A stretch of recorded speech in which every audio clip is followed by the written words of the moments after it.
Hello ভাইয়া। হ্যাঁ বল না। হ্যাঁ, তুমি কোথায়? এই তো ভাইয়া তো দোকানে। কেন কিসে?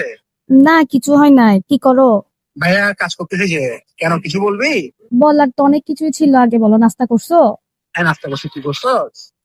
না, আমি এখনো করি নাই, করবো। তোর কনটা আমার তেমন লাগতেছে কেন? কেউ কিছু বলছে তোকে? না না, এমনিতে লাগতেছে। কিছু হয় নাই। ওমা, আমার বোনের কনটা তেমন থাকে না। তোর কেউ কি বলছে? বাসায় কে বলছে? আম্মু কিছু বলছে নাকি তোর বাবা কিছু বলছে? না না, কেউ কিছু বলে নাই। তাহলে তুই তোর কনটা এমন কেন? কি যে বাইকে খুলে বল। তেমন কিছু না।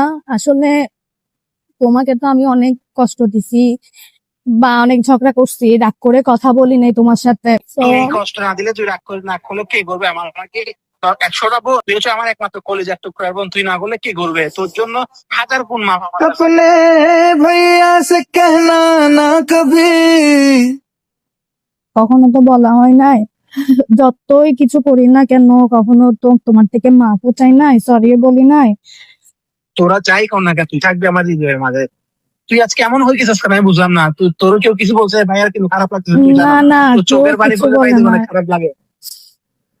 কেউ কিছু বলে না, আসলে আমার তোমার জন্য অনেক বেশি পেট করতেছে, তাই আজকে মানে কল দিয়ে বলার কি এসব, যে আসলে আমাকে মাফ করে দিও। অনেক ঝগড়া করছি, অনেক রাগ দেখাইছি তোমার উপর, যে আমাকে মাফ করে দিও। আর এমন করে বলে না, কিসের মাপ দিচ্ছিস তোকে? তুই হচ্ছিস আমার বাচ্চা। আর শুন, তোরও আমি একটা কথা বলি, তোর বিয়ে দিয়ে দেওয়ার পরে আমার লাগে আমার বাসা ফাঁকা হয়ে গেছে।